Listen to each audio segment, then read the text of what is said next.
Warning. Were you aware that people can die from having brain cancer? Phew, thank God you're safe, that could have been bad. Sup morons, my name's Windette, and welcome back to Idiot Central. We're back in Silksong, because Lord knows half of you geniuses still haven't found Act 3 yet, and this guide aims to get even the most talented of you lot to the end of the game. When we last left off, we just finished beating Lace upside the head with a blunt stick, and now it's time to go on another fetch quest. The goals for today are as listed here. As you can see, we've got quite a number of things to do, so don't f it up. First of all, context, you lot suck at the game, your attention span is the same as a goldfish, and 80% of you watching this have not only finished Silksong, but just are here to get yelled at, which really says something about my audience. Part 1!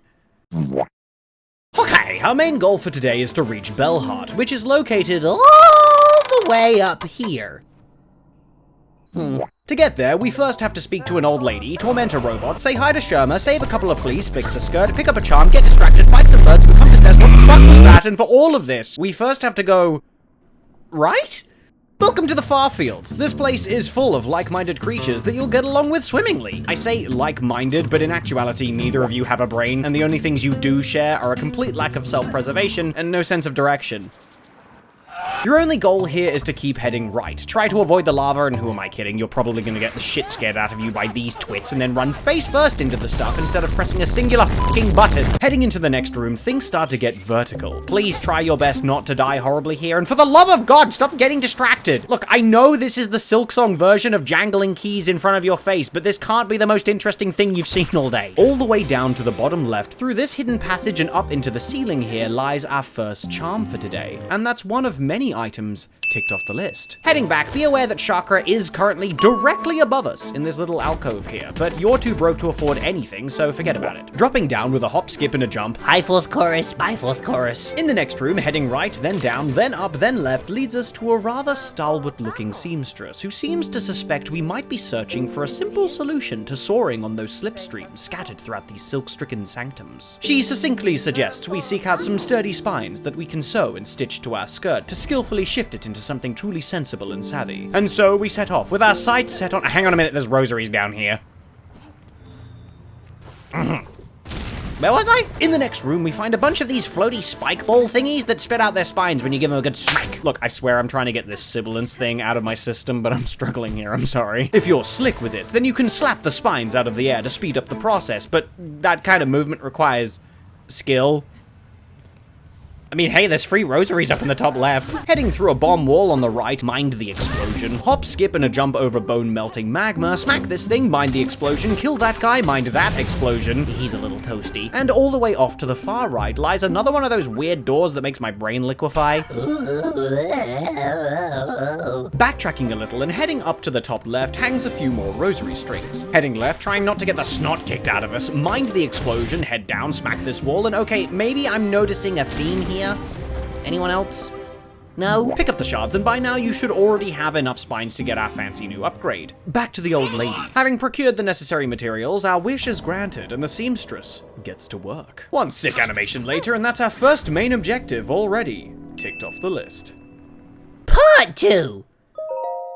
Okie dokie, Hornet's naked. We finally gained the ability to float. From this point, Farloom opens up dramatically. Before heading out, there's a mask shard hidden in the top left. Just float your way up here, bonk this goober, jump to dodge the explosion, bonk the next goober, jump to dodge that explosion, and heading through to the upper left passage, it's time to test if you've learned anything.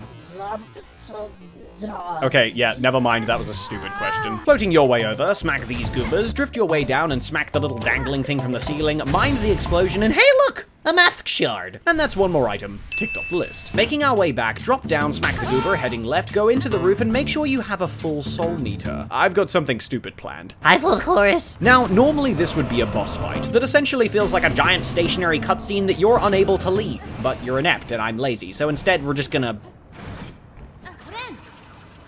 Yep.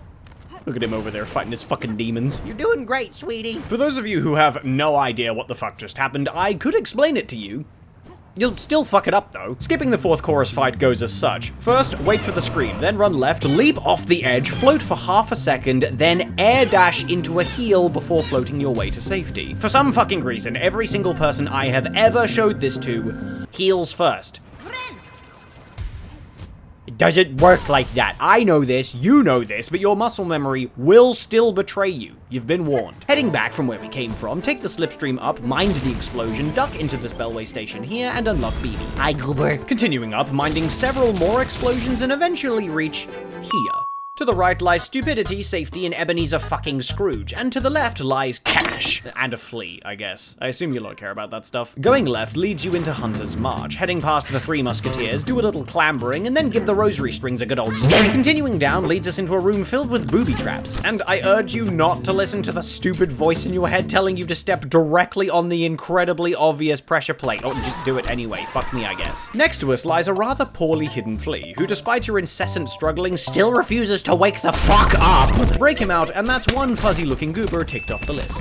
If so much as... To the left lies some free cash, and down through the secret passageway leads to even more. Okay, look, I applaud your attempted spell usage, but can we please limit the number of casts to when you aren't directly within melee range? Never mind, looks like he's off doing a fourth chorus impression, fighting his fucking demons. And with this, we've officially, unequivocally, accidentally, gone right back to where we started. Whoops. Time to backtrack. Back in the room that has the 3 S's, ew, lore. It should come to no surprise that the first person we see is Sherma. He's currently occupied with harassing the native pilgrims. This one looks just like you right after you woke up this morning. You can pay up a couple of rosaries to enter this bug mouth house looking thing, and we find the second S being a save point. And just to the left of that sits a guy who I don't think has ever heard the word charity before. He sells some shit, but don't be fooled, you're still flat broke, and none of these will help someone of your current capability. Instead, break down the door mechanism unless you actively want to pay for your next visit here, and head out. Okay, heading up and making sure not to let the demons out. Beeline it over the upper platforms and then smack this thing for a free shortcut. Flick the lever, float your way up, smack, smack, smack, smack, smack, and why do I feel like I'm forgetting something? Finally, riding the slipstream all the way up to the top, we've reached... Pull 3. Welcome to Birds. To the right, we find Chakra. Hi, Goober. She once again offers us some goodies, and it's our job to pick them all up. You can ignore the pins this time. Once that's done, sit your ass down and get ready to tear your hair out. This next part sucks. Heading right, up and over, duck under the birds, take a short swim, climb up here, take out this guy, and then flick this lever to open the way back. Inside this building hangs a bunch of rosaries, but I'd recommend not picking them up yet. You've got death lying ahead of you. Down a bit, taking out Tweedledee and Tweedledum, that's you, heading all the way up to the top right, and here you'll find... Oh, fuck. Arena time, baby, and this one fucking sucks. It's highly likely that you, in your broken, dilapidated state, have absolutely nothing to help you deal with these fucks who refuse to get out of the damn roof! Don't fucking run away from me! I'll end you! You son of a bitch! In your current state, they take way too many hits to kill, will randomly drop down just to sit on your face, and then throw daggers in much the same way that primal aspids throw generational trauma. Remember to use your tools if you forget, and whenever you get the chance, use your fucking spells on the pricks! They each take 9 hits to kill, which for the mathematically challenged of you lot is 3 hits and 2 spells each. The little guys only take 4 hits, so they're not that much of a threat. Each wave has something different, but you know you've reached the last one when you get Bob and Gerald at the same time. I recommend killing Gerald first. Fuck, fuck, fuck, fuck, fuck. Okay. Fuck you. With the arena survived, an odd-looking ball appears in the center, and pogoing it will send you into the fucking stratosphere. At the top sits a singular, lone lever. Flick it, and Greymore is about to become our personal playground. Pull 4. Bruh. Okie dokie. Now with the world covered in bouncy pads, I suppose we can grab all the rosaries we left hanging about. With that done, head outside and start bouncing your way up. We've got a few new objectives now that the sky's the limit, and the first is to flick this lever. Fuck, fuck, fuck, fuck. Oh, come on! Okay, not even close, baby. Shut the fuck up. All the way up to the top right lies a passage. I can hear him whispering through the fucking walls. Bounce your way up, touch the ominous statue, and then experience Discord Light Mode. Congratulations, that spells 2 of 6 in our possession. Yes, you heard me. 6. And that's one more item ticked off the list. Heading right and testing it out, the first thing to note is that Threadstorm is extendable. By mashing the cast button, you can increase its duration by more than double. It also applies a consistent knockback, stopping both enemies and projectiles from reaching you while you use it. The more you know. Traveling down and right this time, we find Stupid, Stumped, and Bozo, yet somehow only one of these brainless fucks got stuck in the damn cookie jar again. Fine, but only because chat thinks you're cute. You're still stupid. Hi, Editor Wimby here. Just above this spot is an extra tool I forgot to mention. It's hiding behind a secret wall and is basically a direct upgrade from our current straight pin, so you should probably go pick that up. Okay, back to the video. Having collected the goof, simply head back up and left until you see this sign. It's somewhere between here and here. You can figure the rest out yourself. Head through, flick the lever, free rosaries, kill this fuck, go left, flick this lever, head down. Where did chakra go? Head back up, smack one last lever, and finally, our third bell in Farloom begins to toll.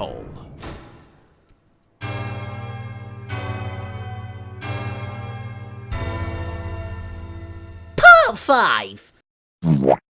Congratulations! That's 3 of 5 bells done already. From here, you can choose whether or not to keep your new spell or go back to the spear, which I personally prefer just for boss fights. Heading left past this thing that's for bitches, kill idiots 1, 2, and 3, hop over the gaps, do some sick flips just for fun, take out the rest of the motley crew, and once we've reached the exit, we're simply a hop, skip, and a jump away from visiting the halfway home. Welcome back to civilization, or at least what's left of it. There's a barkeeper, a front door that we get to open, and one of 2 characters to get slapped in the face by Hornet. Talk to New, and we receive Silksong's version of the Hunter's Journal. There's a bench here, so I guess we should use that. Afterwards, head left over the water, and we once again find ourselves up shit creek without a paddle? Arena 2, baby, and this one's a cakewalk by comparison. There's only 3 idiots to take care of here. These 2 goofs at the start and the lanky dude in the background. The goobers only take 5 hits each, or 2 hits and 1 yank. The big guy takes the exact same, plus 1 extra spear.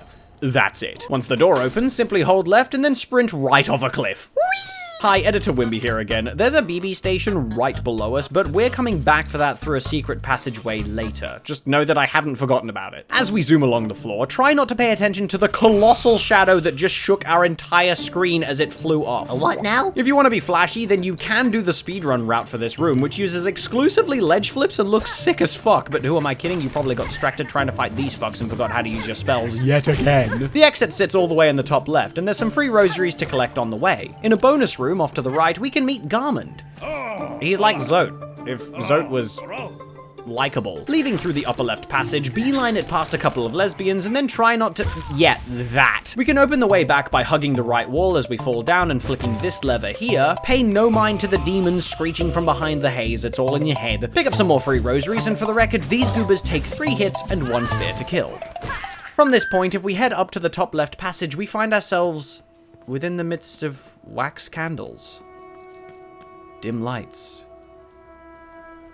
It's a chapel of sorts, up past all these spinning blades and hanging scissors. Wait, scissors?! Well, shit. Arena 3, baby, and this one's significantly more gay. Every enemy in the first 2 waves takes 3 hits and 1 spear to kill. Afterwards, the Noodle Boy joins the fray just to get fucking styled on. And the final wave here just involves a lot of scissoring, and I think Hornet might have some ulterior motives. With that done, simply hop your way up to the top where we find a totally normal bug with a cloth over its face. Welp. Part 6! Congratulations! We've obtained... The fuck is this? This is the Reaper's Crest, boasting slow but powerful slashes, a pogo that almost feels idiot-proof, and a crest bonus of temporary soul gain after a successful heal. Well, with that done, I suppose it's time to unlock the Bellway station. Heading all the way down, cut the rope, and then head to the right for some free rosaries, then duck into the nearest passage. Welcome to Trapsville, population U. This place appears to be the inner mechanical workings of Greymore, probably where all the bouncy pads are stored and maintained when not in use. Realistically speaking, we shouldn't be in much danger here, but you... yeah, you're a lost fucking cause. I don't even know how you managed to pull that off, but now you're 1 hit away from death in a dark room littered with spike traps. Good luck. Heading to the right, cut the rope right again. No touchy, I said no touchy! You can hit any spike traps you find to disarm them, or have this guy do it for you, and all the way up to the top right lies the way back. Just need to give the wall a good old smack. 1 more breakable wall later, and what do you know? We're back in almost familiar territory. Simply cough up 60 rosaries and then listen to a little jingle. Hi, Goober. From here, I'm going back up to the halfway home to switch my crest back. Hi, Editor Wimby here again. Literally every single crest along with every single spell in Silksong is viable. Use whichever one you want, I'm not your mum. With that done, sprint left as far as your little leggies can take you, and once at the very end, simply drop down and pull up your britches. We've got a boss to fight. Actually, it's more like a chicken to fry. Welcome to the Moorwing fight. You lot seem to be scared of this thing, so I'm here to make it look like a scrunched up wet paper towel. Moorwing only has 2 attacks, the rest is just for show. The first is his screech attack, that only comes after this colossal telegraph. I don't know how big of a warning label you guys need, but this one seems pretty hard to fucking miss. Their second attack happens when they fly from one side of you to the other, and it should come to no surprise that the direct counter to this is a singular fucking button. And no, you idiots don't get to count the saw blades as an attack. This thing does even less than the other two. Quit complaining. At around half HP, Morwing finally decides that they're going to make an actual attempt at being a boss fight. What? Yeah, I'm gonna be real. I don't really know how you lot were dying here. He added some saw blades, I guess. The loop-de-loops are pretty cool, and the little clink sound they make when they collide is nice. Yeah, that's pretty cool. Okay, come on, like, I'm doing this in Steel Soul. A fight is only as chaotic as its participants and yada yada. You already know all this. Quit overcomplicating it. Just kill him and move on. What? 7? Yay, we killed a chicken. He's dead. Pog dance. The path on the left opened up just after he died. You can hear the quiet ringing of bells as they clink and chime gently underfoot. Before the entrance sits a welcome message to the pilgrims that have made it this far. And as we cross the threshold, blinded by the sharp light within, what we see isn't a sanctuary. This place is hell.